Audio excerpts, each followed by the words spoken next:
You're watching and listening to Conscious Evolution Media, shifting global consciousness at consciousevolutionmedia.com. Today's podcast is brought to you by Kids Talk Foundation, a global nonprofit organization providing youth advocacy, television programming, and training services in the United States, along with comprehensive medical and educational services for the developing world, most recently in Kenya, Africa, where Kids Talk Foundation provides a feeding program, medical care, and educational services to over 1,300 young people each day. Please help our youth and place your donation. Go to www.kidstalk.org. Are you in the entertainment industry? If you answered yes and you want to promote yourself, your passion, and profession, check out Creative Independent Artists magazines at CIAartists.com, endorsed by Kids Talk Foundation worldwide.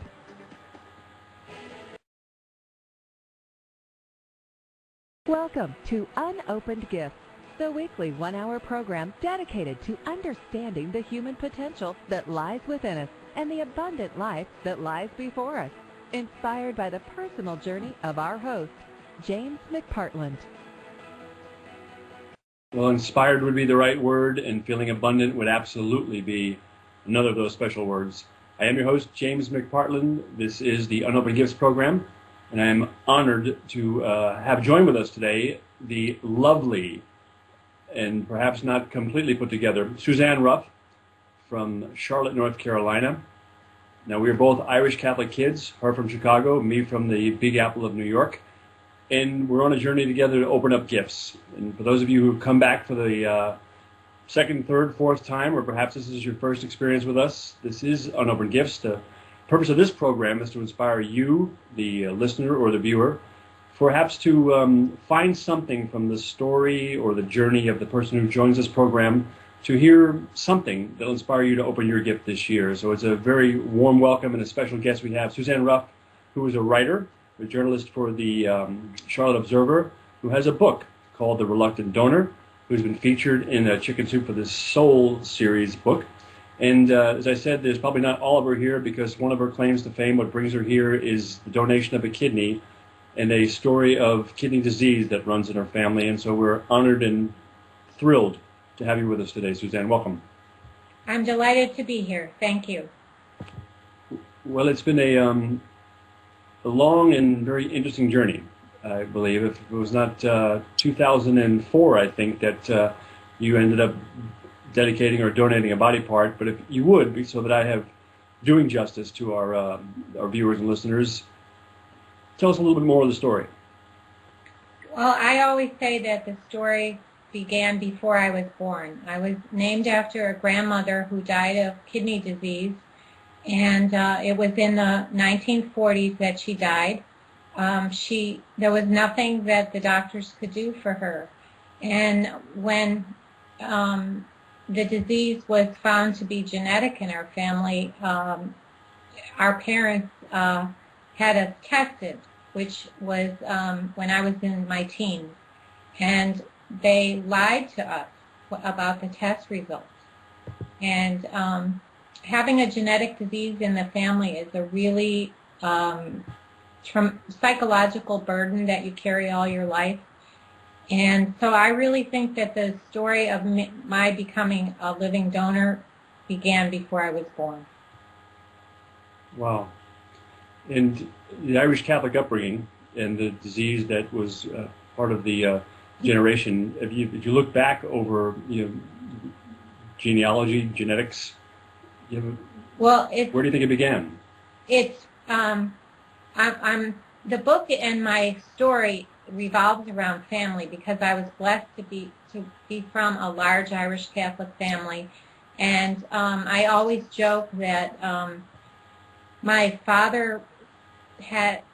mother's disease was truly the thing that catalyst that set us to become an incredibly good family.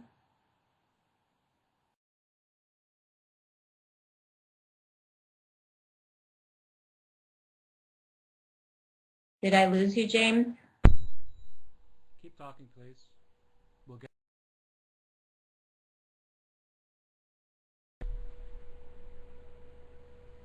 Suzanne, just keep talking. He's having some internet issues. Sure. My family's disease was the thing that, even though I thought it was awful at the time, it turned out that it was one of the most biggest lessons in life. And even though one by one the people I loved most died of kidney disease, the disease is called polycystic kidney disease. And poly means many, and many cysts grow and eventually choke the kidney. It's one of the most common genetic diseases, but very little people know anything about it. And after my grandmother died, she had 6 children, and my mother was the youngest of 6, and 5 of the 6 inherited the disease.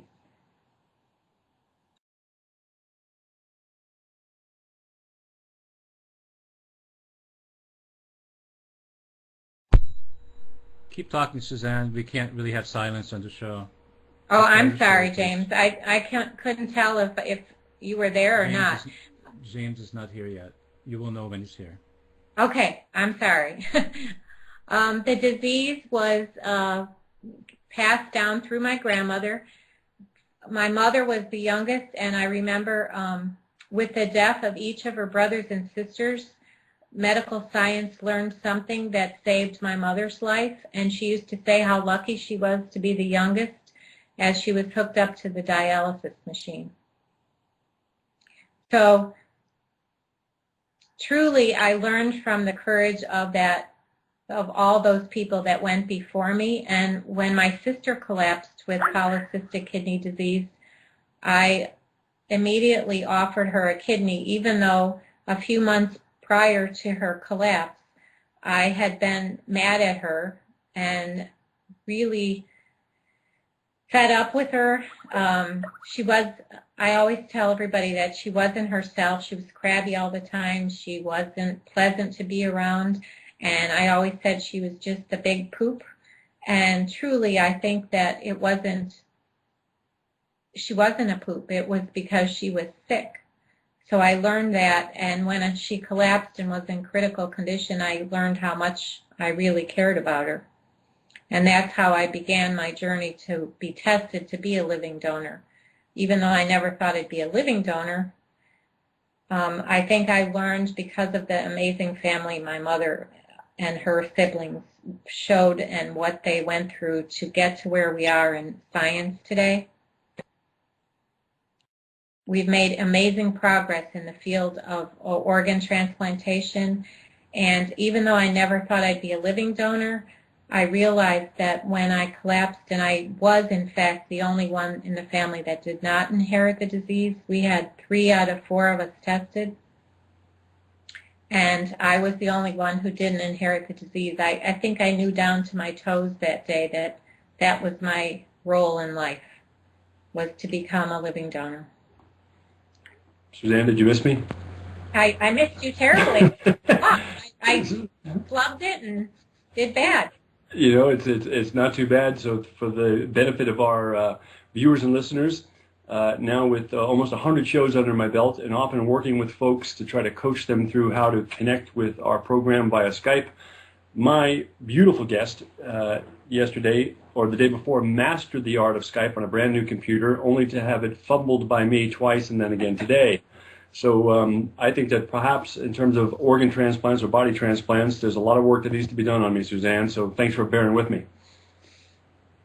Well, I got discombobulated without you there, so I think I was rambling. So it worked well. So again, with apologies, I'm going to just speed back up. So I think what's really interesting about what we have in front of us here, again for the folks that are tuned in, is I often speak of my life learnings having come from the great setbacks, and those, from my experience, can be transformative and used for a force for good if we allow that in our life. And I had my own journey that led me to realize that there were lessons that I needed to learn. Certainly they repeated themselves until I did. And that if I was going to be authentic and 100% me, that there were gifts inside of me that I needed to have the courage to open. And I had a career whereby which I spent a lot of time trying to, I suspect might say, impress other people, starting from my dad, who was no longer with me, to folks that I was hoping to make a lot of money for to a company I was trying to build, and Superman capes I kept needing to keep pressed and cleaned as I flew around the world. One of the things I wasn't doing, I think, was perpetuating a gift that God had given me to use, and that was to find a way to inspire people to recognize their gift and unlock their potential. And when I had the courage through a series of setbacks to step into that, life changed in a magical way, and it doesn't mean it was easy, but I've been blessed with a couple of beautiful children, a great wife, and an opportunity to do everything I can to open gifts and give them away. The beauty of Suzanne coming on the program is the story she shares of disease in the family and how that has caused amazing hardship, and I would suspect lessons to go along the way. And I don't know if I missed this, but it certainly bears repeating that when you donated your kidney to a sister that perhaps prior to that experience you hadn't spent a lot of time with, or perhaps wouldn't be on your come and have dinner list, and I have, I've had that experience, that how magical, as you told me, illness can transform people. Hopefully I captured that right. That's completely true. I told my husband I'd never wanted to speak to my sister again at my mother's funeral, and a couple months later my sister collapsed in almost exactly the same manner my mother had collapsed prior, with the exact same disease. And I realized how much I really loved her and how I couldn't live without her. I mean, I think having my mother's death so fresh in my mind, I realized how when someone dies, you don't think of their faults. You think of the good that was in them. And I had a hilarious mother. I had my mother's entire family had this horrible disease, and one by one they died, and they all kept their sense of humor and their incredible faith, but they also helped medical science learn something that helped the next one in line become stronger, and when they picked up, I always say, when they picked up their sword to battle the disease.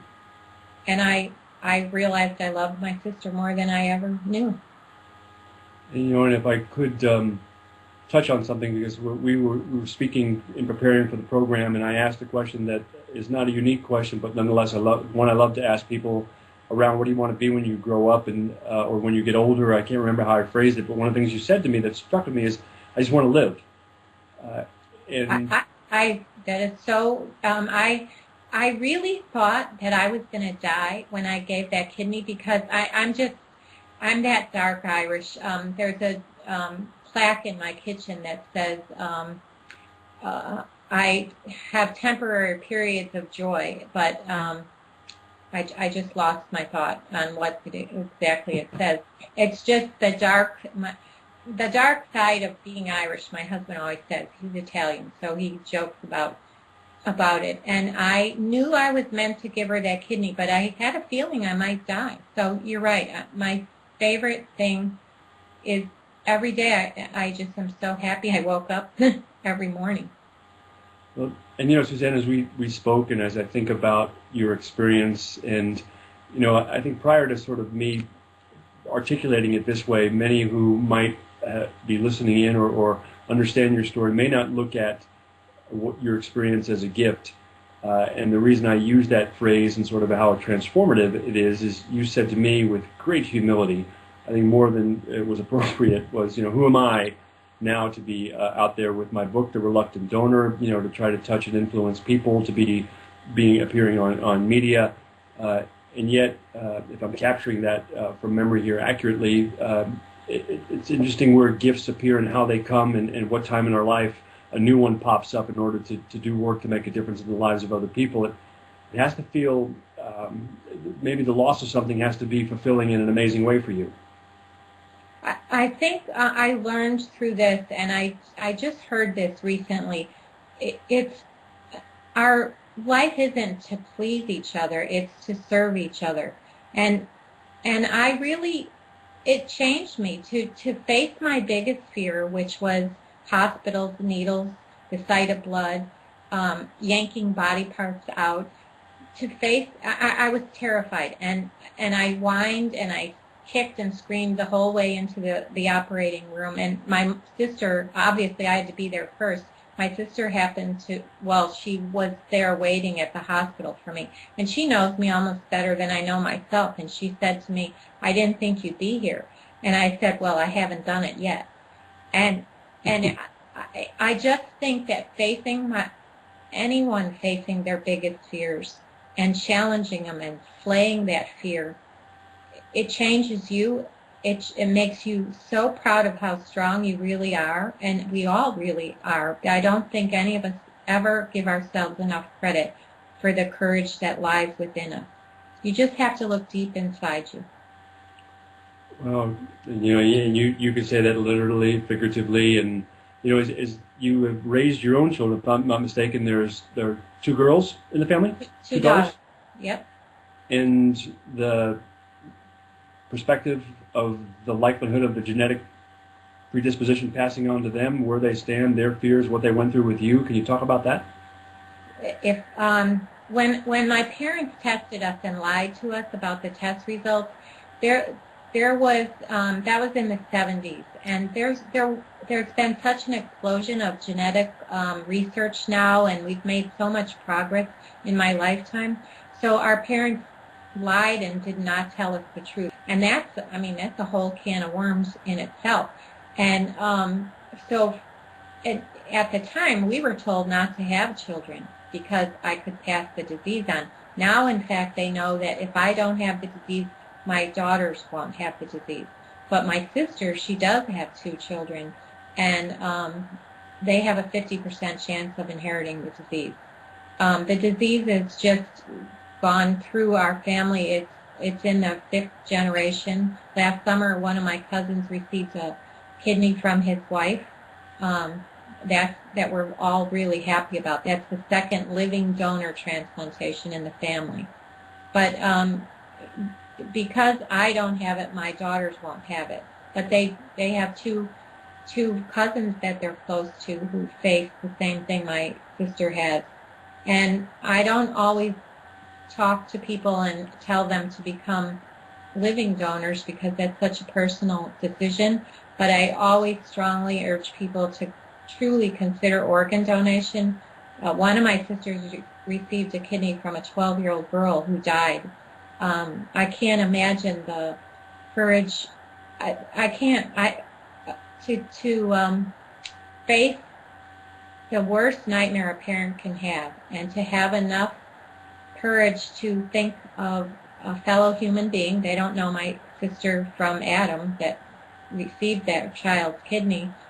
I think it's one of the greatest things you could do for your fellow man, is to be an organ donor in the event of a sudden or unexpected death. Well, I would certainly fall into this category, and I have been exposed to folks through the journey who've had organ donation, who've been recipients in that regard. And I suspect the word that comes to mind for me is mortality, that this type of discussion naturally would lead to, at least in my mind, the picture comes up, mortality, and do I have the courage to be thinking about that and to give away a body part? And probably, like many, if I don't think about it, maybe it doesn't exist, or I think I'm going to live forever, like I think you were quoted recently with someone. And I guess like anything else, knowledge is power, ignorance isn't always bliss. Is there ways that you could help, steer people in a direction where we could become better informed about the choices and the benefits of what we could do by that knowledge in terms of serving and helping other people? Well, I laugh when someone asks me what my book is about, because it's about being an organ donor and disease and death, and everybody is, right away, who wants to read a book about that? And I've been blessed to have people say to me, how did you make that funny? Something, one of the OPOs, which is an organ procurement organization around the U.S., one of the men that works there said, I can't believe, but you knocked it out of the park. But I think that if you read about organ donation and how it impacts families' lives, and if you understand that you will laugh, you will cry, and you will laugh again, that's the crux of life. and talking about death and disease and organ donation and body parts is not a pleasant subject, but I really have such an incredible family that I made it funny, and I want people to understand how much power they have and what organ donation can do for others, because all you do is sign a little box, and in the event of a sudden or unexpected death, you can make a difference.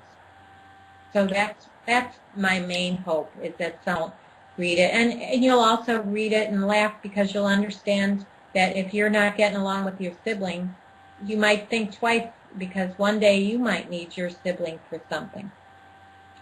I certainly, let's just say you stimulate a lot of thought here for the host of Unopened Gifts.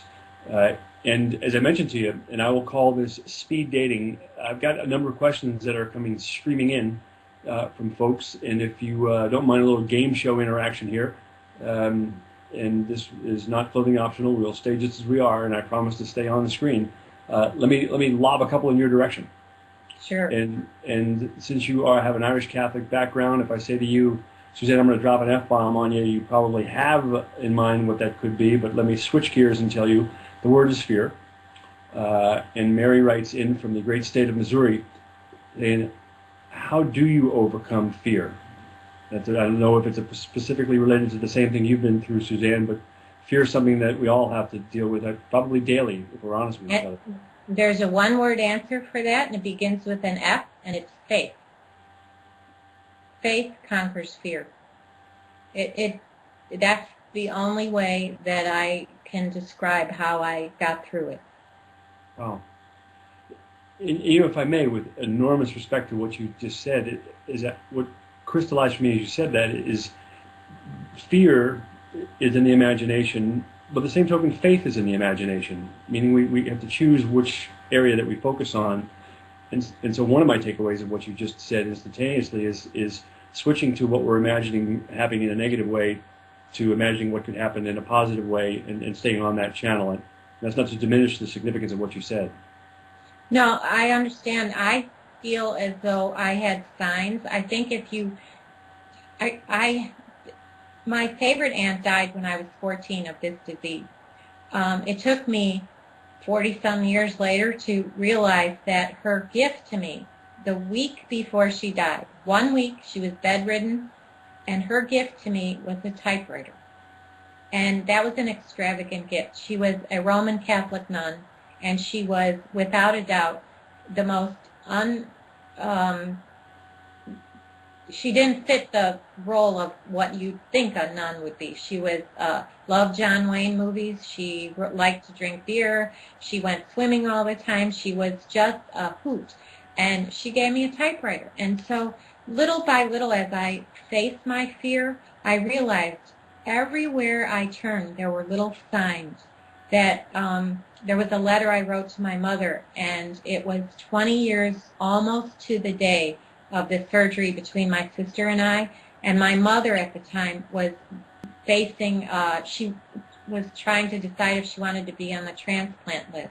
She was terrified of transplants because her brother was one of the first transplant recipients at Johns Hopkins, and he died because the drugs were so powerful then they didn't know how to administer the drug. And she died, or he died, and the letter from my mother was in her drawer after she died, and she wrote back on the top of the letter to me, knowing that I wouldn't read it until after she died. And I had written, Mom, if I'm ever faced with the challenges you face, I hope I have as much courage as you do. Everywhere I went, there was something telling me, and I think if you use your faith and you really are quiet and still, you'll find the answer. You know, brilliant. You talk about signs, and I've learned along the way that the messages and the angels don't actually fly in as you might imagine them to be, where the person walks in, they've got the wings on them, or the message comes in by FedEx. It can come in from overhearing a conversation, from something I see on a T-shirt, from something that pops up on the television screen, or an advertisement that comes through. And I think that's being aware. It's a wink from God. That's what it is. God's winking at you. he's telling you, hey, listen up, and it seeps in, and you realize, hey, I'm being guided. I'm Irish, so I'm superstitious. I mean, we believe in angels and leprechauns. So, but I do believe in those godwings. Those are what I call them in my book, godwings. Well, I used to get in trouble when I thought the opposite sex was winking at me when they weren't. So it's a different story not for a Irish bar. Yes, that's a different story. I would tell you over a few cups of coffee, and probably a different group assembled as the audience who don't want to hear that story. But let me come back to something as the fear word comes up. Our good friend Little Stevie T, looks like he's in Denver, Colorado, has a fear, and this captures something that you have spent a career, a part of a career on, writing. Stevie wants to know, how do I develop the courage to start writing? I've got a book or an article or something in my future. I get that question often, and I love it. It's my favorite and best advice is to join a writing group. And if you can't find one to join, start one. And there's a book called The Writer's Market that you can take out of the library, or you can buy it. It comes out usually in October, and you can buy it on Amazon. And it's a very, very thick and heavy book. It'll keep your door open if you want to use it for a doorstop. But in their book, that will guide you to what you like to write about, to different places to submit your writing. Always join a writing group, though. And if someone were to get off this program and take an action, is there anything that they could do? Maybe it's find that group on the web. Is there a source they could go to? Or would you might say, look, just sit down and start writing as you find that writer's group? You can usually find a writing group through the bookstores sometimes, or some of the writing classes. But I would tell someone to marry well so that that person can support you, because you really don't make very much money writing. But if you love, I mean, I live to write, but I write to live. I mean, that's a famous quote that I always think of, because if I didn't write, I wouldn't be, I just love to write. But if you go into it and try to do it with an open mind, and then, I mean, I've always had a job outside of writing to support myself, because you won't become a millionaire. It's hard to, anyway. So J.K. Rowling may or may not be listening in, or the future of that one, but I guess it's a creative expression of the soul, and as you and I talked a little bit, I had a 3-year overnight success, taking from concept to bringing a book into publishing most recently, and it takes, from my perspective, a little bit of courage to be able to expose the written word to other people. But like exercise, you just keep practicing, right? Get around people. A support group comes to mind for me, of a writing group, because then we all go through that kind of highs, lows, struggles, and uncertainties together, and can support each other.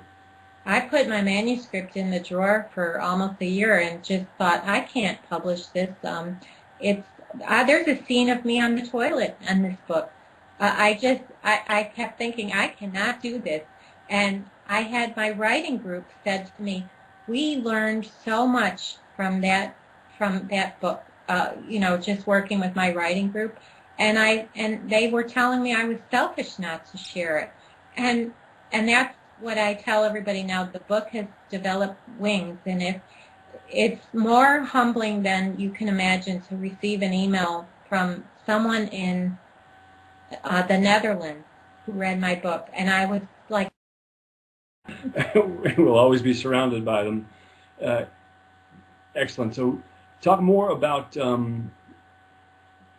I wanted to ask you about Chicken Soup. I almost forgot that one. How is it that you ended up in that? And I know that's an enormously successful series, so people probably all over the world are also learning about your story. How did you become part of the soup? I'm the Chicken Soup. I'm in the grieving and recovery book, and they have a new series, Say Hello to a Better Body, and I'm published in that. And you just submit it to Chicken Soup, and you say a prayer, and you send it on its way, and you hope you get accepted. I mean, they receive so many stories. It's very humbling. And I told you before, whenever somebody accepts my writing, I do a cartwheel. And at my age, that's really tough. We talked about this yesterday. Are you going to do a demo for us, or is that for a different show? No, I think I'll pass. Got it. We'll have an avatar. Well, tell us. Irish jig, yeah. Irish jig. Yeah. So tell us about the Reluctant Donor, that journey. As you said, the manuscript was in the drawer for a long time, and it's recently out. Talk a little bit about that process. Was it a writers group that helped you? What nudged you? Was it a wink that got you? It was. I have a daughter who is a journalist, and she was just wonderful to help me and believed in me and pushed and prodded me and I just decided that I would. Well, the one thing that's kind of funny about it is I was working in the tax department at a large company, and the day that I was told that I was that the job was being eliminated, it was being sent overseas. On that day, the book was accepted by a publisher. And that's them calling back right now. See? They're supposed to be calling me and asking questions. Instead, they're calling you direct. That's not fair. You know what? I unplugged the phone in here, but I left the extension in. Well, that's all right. They're part of the program. This is just going just great, isn't it? Hey, listen, actually it is, right? Yeah. So these are the gifts, and as I've said to you, I've had people take the computer, walk me through their home. I've had a horse come on. I've had a dog come in and take the computer away. So, hey, we could make it even more colorful. Well, it's so funny. I unplugged the phone, and I left the portable phone in the room. It's a God wink. It's somebody who overheard us wants the rights on the next book. Well, tell us, did you self-publish the book? Did you have somebody take it to market for you? Tell us more. Well, I was living in Minnesota at the time, and there's a publisher called Beavers Pond Press there that has a great amount of respect in the community, the writers community, and actually the book critic in the St. Paul Pioneer Press. She raved about the publisher, saying that they reject 8 out of 10 books, and I had gone through the whole gamut of agents, and it was when the economy was tanking, and I had a couple agents say, yes, we really like this book, but you probably, you're not a best-selling author, and the economy was so bad. So I did submit it to Beavers Pond Press, who supposedly they reject 8 out of 10, and they accepted it the day I lost my job. I was telling you when we were rudely interrupted by that telephone call. And so the book, I got a half-page review of the book by the book critic at the St. Paul Pioneer Press, giving it a thumbs up. And so I just went with it because I thought that I needed to get the book out before. I really wanted my 2 aunts, who are 93, and my dad, who's turning 89. They have a pivotal role in this book, and I wanted them to see. Wow. And to celebrate it. So little Suzanne makes good. Yes? Little Susie. Actually, my sister names her new kidney from me Little Susie. Excellent. The bionic woman. And the other godwink is she's never lived anywhere but Chicago, and 5 years ago her husband's job took them to the Charlotte, North Carolina area, and 2 years ago my husband's job transferred us here, and we live about 15 miles apart. So that is a godwink. Amazing. My old kidney missed me and wanted me nearby. Come by for a few drinks. So tell me this, Suzanne, I think about your journey and your story, and as I said, the humility you expressed, and that captured a little bit of who am I to be, out there with this message, and maybe the corresponding question is, who are you not to be? But again, with huge admiration and respect for your journey, many people who tune in are looking to do something with their life. Perhaps they haven't had the learning of what you have shared, but nonetheless, all of us have been knocked down a few times in different ways, or have winks coming that perhaps we don't know they're a wink and we think they're a windstorm. That maybe there is a way to capture something from your journey to recognize that in life, it's the things that perhaps knock you back that can bring you forward, and the encouragement to accept that wink and to do what you've been gifted to do, an Irish jig in your life, or what God's asked you to do. How would you encourage people to move forward toward those dreams and goals? You'd hang up on me. All right, it's her turn. All right, ladies and gentlemen, you've been very kind to be with us here on the Unopened Gifts program. It just so turns out that the Skype gods are not cooperating. They're not winking at us in a proper way. Suzanne, are you back? I'm back. You had to go take a call, didn't you? No, I lost you. I just went dead. And I was just getting ready to tell you that besides my wife, you're the only woman for me. And then you left me. There's no way for a love story to unfold.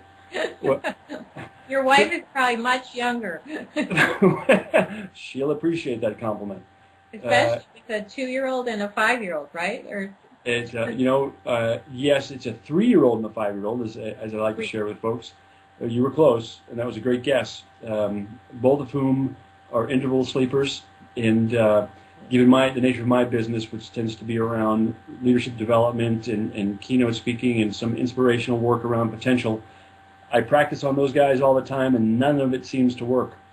They have their own leaders. He probably doesn't live at the house with us. But anyway, back to you for a moment, and really looking for some of your insight here. As I mentioned to you as we were getting ready for the program, touched on it earlier today, any of us, particularly coming off of January 2013 is going to be our year. There's something we want to do in our life, and maybe we feel that we have we've been dealt an unfair deck of cards, or I couldn't, or I can't get to it because life is busy and I have a family and responsibility and a job, and all those things are important. But yet inside me is a gift, is music, is something that I know I'm supposed to do. I don't know exactly what to do. And could you speak to that in terms of you could have, and I'm surmising here, not come out and talked about this and about this journey and perpetuated the message and try to help people? It's a very personal journey, as you described. You might have just kept it to yourself, and that would have been understandable, respectful. But yet you have found a vehicle to help make a difference in the lives of other people. All of us want to do that. So, synthesizing that is, what do you say to folks that are stuck and want to move forward and do something significant with the wink they've been granted? Well, I understand that, because I think I was stuck once. I was always so fearful of just being, I guess, with that quote I told you about, I always wanted to please everybody, and then part of it is, as a woman just getting older, and you finally feel like this is me, and take me or leave me, and you just get comfortable in your skin. But for me, it was the fact that I faced the hardest thing that was, and I know I was asked, that was asked of me to do that. I mean, I knew that that's what I was meant to do for my sister. She faced a 5 to 6 year wait for a kidney transplant. So once I faced my fear, then I just had this immense gratitude for the fact that I lived, it worked, she's nice again, she's actually really fun, and the blessing that all those people that I told you about in my life who died one by one, age 45, can you imagine? That my favorite aunt, the one that gave me the typewriter, died at age 45. She didn't want the convent to go to the expense of paying for dialysis. I can't imagine the courage it took for her to make that decision. And my mother was nurse on dialysis, and when at her funeral, people would come up to me and say, "Your mother was the funniest person I ever knew." And I remember she'd take a deep breath before she'd go out, and she would be in the hospital room so many times, and she would say, "It's showtime," because she said nobody wants to hear about your troubles. I remember my mother saying that. Mhm. So for me, I just was so happy to have lived, and this intense gratitude at life and being alive, and every morning just realizing I've got the gift of another day.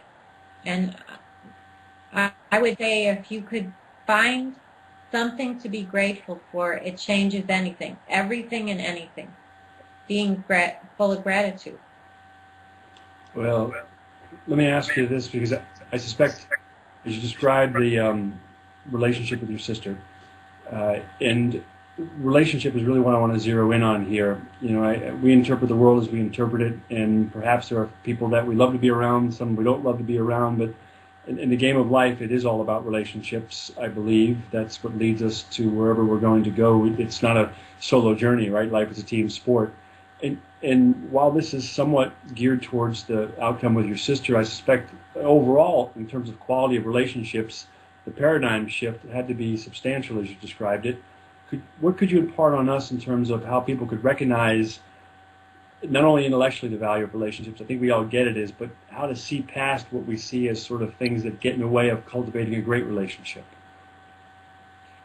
It's really hard to let go of anger and all that baggage that you have with people, and I mean especially family. I mean, if you want to just talk about family, I think that's why we have families.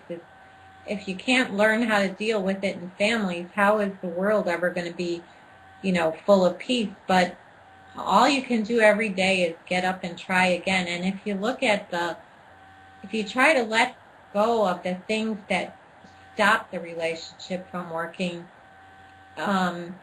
which is exactly what I did with my sister. I mean, it was like, those cartoons when you come to a screeching halt, and getting a phone call saying my sister collapsed and was in critical condition. That's what it did to me. It just made me just like stop and say, oh my goodness. She was like she was, that all those times that I judged her, it was me that had the problem, not her. I was judging her, and she was sick. And when I realized that, it changed me and I just became a better person because of what I faced with that knowledge of knowing that I was the one. I mean, it's always easy to look and say, oh, she should do this and he should do that. And the problem with them is, and then the hardest thing to do is to just stop and look in the mirror at yourself. Because that's where all your answers are inside of you. Even if you give part of you away, right? That's true. I did. I think someone told me, well, she's nice now because she has your kidney. So I said, I swam all the time when I was going through I like to swim. And that's where I pray, and I was swimming, and I constantly talked to my little kidney and said, I'm not giving you away. I'm not, because I don't like you anymore. I'm honoring you by giving you away, and you have to work in her, and you have to pump. And I mean, I was just completely crazy, talking to my kidney. Well, I guess you could always drive 15 miles down the road and tell your sister, look, you don't behave, I'm taking it back. No, she always says it's not coming back. I don't want it back. I really, really hope she lives a long and healthy life. And she just found out that she's going to be a grandmother. So she's burst into tears saying to me, I wouldn't be here without you. And so I hope, the reason I'm doing all this is because there's a little baby now coming that I have to try to help find a cure for this disease. And that's kind of what I'm hoping that the book isn't about me. It's about the ones who have gone before us, and so that the people that are facing this disease today and facing dialysis or needing a transplant realize how far we've come and how blessed we are to be where we are today. It's a miracle. Life is a miracle. Right. And you know what comes to mind is, to me also, Suzanne, is how easy it is for us to neglect what we've been given in terms of the body, the mind, the soul. And the body's an amazing machine. We ask a lot of it. And my constant reminder to myself is to nurture, to take care of it. And it's unfortunate that sometimes we learn that far too late. I suspect when one has to part with part of the body, it's a great reminder to make sure everything else is well groomed and taken care of. And if we don't take care of us, nobody else will. And so to listen to follow on that, to help take care of others in terms of service. How do people find you? How do we find out how to buy your book? What else can you share with us that we can participate in your journey? It's thereluctantdonor.com is my website. The book is available for it's an ebook, so on your Kindle or your Nook. Amazon has the book. Anyone that needs or is about to receive a kidney transplant or any kind of transplant, or anyone involved with organ donation and would benefit from the book. But it's a great book for a book club. It causes a great discussion for among friends on whether you want to be an organ donor or don't. And it's a lively discussion, so it's a good book. But it's also a book about family and about love. And it just is available pretty much anywhere you can buy a book. And what would I like for you to do because of the book is just celebrate life every day. It's all about life. My sisters and I have a joke among us. The one sister lives in Chicago with that kidney she received from a 12-year-old girl, and that was 19 years ago that she received that kidney. And we have a joke that if you wake up in the morning and you can pee, it's going to be a great day. What family member said that they weren't sure, she wasn't sure whether to sit or stand? Oh, my mother. That was mom. My mother. She received her kidney on St. Patrick's Day, and her kidney came from a 42-year-old man. And her joke, she became an organ donor leprechaun, and her joke was after she would ask someone whether or not they were an organ donor, she'd say, look how healthy I am. I'm so blessed that he donated his kidney. And she'd say, the only problem is I don't know now whether I should stand or sit when I pee. Yeah. Coming from a long list of Irishmen, myself included, and Irish women, I get that, and I suspect there's also probably not a family-friendly version of that story that we'll save for another time. We're in Muldoon's pub together, throwing a few back. With a Guinness. With a Guinness. And all right, Suzanne, so we look for you on The Reluctant Donor. And can we learn more, obviously, about organ transplant, about your book? If people wanted to donate to the cause or become more informed, would that be the vehicle with which to look? Yeah, there's a link on my website for the PKD Foundation, which is the only foundation that researches polycystic kidney disease. It would be wonderful to donate to them. They're an incredible foundation. The National Kidney Foundation, if you want to know more about kidneys, I'm on the Living Donor Council there. The UNOS is the government agency that regulates organ donation. You can always find out. I looked today, it's over 116,000 people on the waiting list today. You're more likely to know someone who needs an organ than know an organ donor. There's just such a tremendous need out there right now. So you've helped inform us in a number of ways, and I certainly am humbled and honored that you came to give us some gifts on the program today, Suzanne. And the phone call that came in from somebody who wants the rights to your next book, or that was actually me calling to see if your phone was on. It was my sister, actually. Yeah, it really was. Yeah, it was a kidney call. Mm-hmm. Well, thank you for so much for giving us the gift of time, telling us your story, pointing us to the reluctant donor to learn more, making what could be an unhappy subject and a confusing subject into a joyful subject to understand the zest of life and what this means and what we can do for other people and how to enhance relationships and appreciate life. You said to me yesterday, whether it's a hummingbird or a cup of tea, I guess that's why I like the word gift. Another word is present, because to be present, I think, is a great gift, and you've given us that in spades today, Susanna. I thank you so much for the gift. Well, this is the fun part of having a disease in the family, and I'm honored to have been asked to be on the show. Thank you.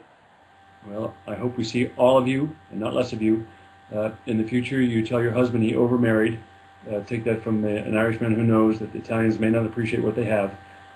And you've given us amazing gifts. I thank you so much. And for those of you who tuned in today, thank you for coming back to Unopened Gifts. It's our intention every Thursday afternoon, about 5 minutes past the hour of 2 o'clock, to bring on an amazing story of generosity and a recognition of a gift and the giving of that gift to other people to serve man in a better way. And I hope you take away from Suzanne's story what you believe can serve you to open your gift and give it away, to step into something that you believe is part of your purpose for being here. That's the ultimate use of a gift.